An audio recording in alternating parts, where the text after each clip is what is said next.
Old style টাউনে যাব আর ওখানে পিৎজা খাবো, সেটা তো বলেইছি আগের ভিডিওতে।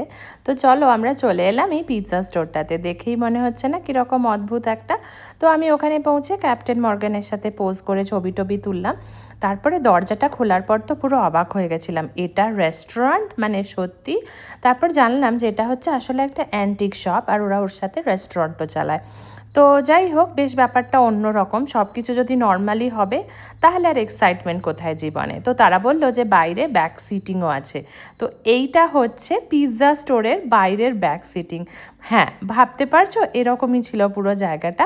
প্রচণ্ড ক্রিপি আর প্রচণ্ড স্পুকি টাইপের। আর ওরা বলছিল যে দে হ্যাভ এক্সপিরিয়েন্সড এতবার যে অন্য কোনো কিছুর এক্সিস্টেন্স এখানে। আর আমার বর খালি বলছিল এটাকে দেখতে লাগছে সেই ইন্ডিয়াতে হয় না যে মানে কাওয়াড়িওয়ালাদের দোকান টোকান, ওরকম টাইপের। আর এখানে এরকম বিড়াল চলছিল। আর মানে ব্যাপারটা ছিলই একদম ভীষণ অদ্ভুত, মানে রেস্টুরেন্টের সাথে কোনো ম্যাচই পাওয়া যাচ্ছিল না। তো ওরা বললো যে ওনার, উনি হচ্ছেন একজন অ্যান্টিক কালেক্টর। তো উনি সমস্ত কিছু এরকম স্টোর করে রাখেন, আর তারপরে তুমি যদি চাও সেখান থেকে কিছু কিনতে পারো। কেনা তো মাথায় মাথায় থাক। তখন আমি ভাবছিলাম যে বাপরে, এরকম জায়গাতে পিৎজা কেমন খেতে হবে। আর যদি খেতে খারাপ হয়, বরের একটা মারও আমার মাটিতে পড়বে না, কারণ দুপুর ঘুম থেকে তুলিয়ে এত দূরে নিয়ে গেছি ড্রাইভ করিয়ে। অনেকটা দূর নয়, খালি 30 মিনিটসই ড্রাইভ আমাদের বাড়ি থেকে। বাট বুঝতেই পারছো, হাই এক্সপেকটেশন নিয়ে গেছি, আর সেখানে গিয়ে যদি দেখি যে পিৎজা বা খাবারের এরকম অবস্থা, তাহলে আর কি হবে। তো এর মধ্যে বিভিন্ন রকমের গেমস ছিল, প্রচুর পুরনো ছবি ছিল।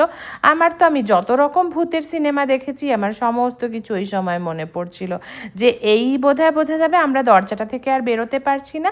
এটা একদম একটা হন্টেড জায়গা, আর I can not go out. But দেখা গেল ব্যাপারটা সেরকম কিছু না। ওরা অ্যাম্বিয়েন্সটাকে এরকম করেই রেখেছে যাতে একটু ইউনিকভাবে মানুষজন আসতে পারে। বাপরে, মানুষজনের কি শখ! তখনও কিন্তু আমরা পেশেন্সলি ওয়েট করছি কখন পিৎজাটা আসবে। আর তারপরেই আমি এখান থেকে পালাতে পারলে ছেড়ে দে মা, কেঁদে বাঁচি অবস্থা। কিন্তু যে লোকটা ছিল, মানে শেফ, হি ওয়াজ অসাম। লাইক এত ভালো একজন মানুষ। এই যে এখানে কাটা হচ্ছে আমাদের পিৎজাটা সাইজ দেখেছো? এটা একটা 18 ইঞ্চেস চিজ লোডেড চিকেন, আর ব্ল্যাক অলিভস আর হালাপিনিও পিৎজা ছিল। এই অন্য অনেক কিছু পিৎজাও ছিল, বাট আমরা তো আর অন্য কোনো মিট খাই না। আর আমি অতগুলো টাকা দিয়ে ভেজ পিৎজা খেতে পারবো না। তো এটা দাম নিয়েছিল আমাদের ট্যাক্স ফ্যাক্স নিয়ে $35, মানে ওই প্রায় 3000 টাকার মতো। হ্যাঁ, আমাদের পকেটের জন্য একটু বেশি, কারণ আমরা নর্মালি $12-13 বেশি পিৎজা। তার সাথে নিয়েছিলাম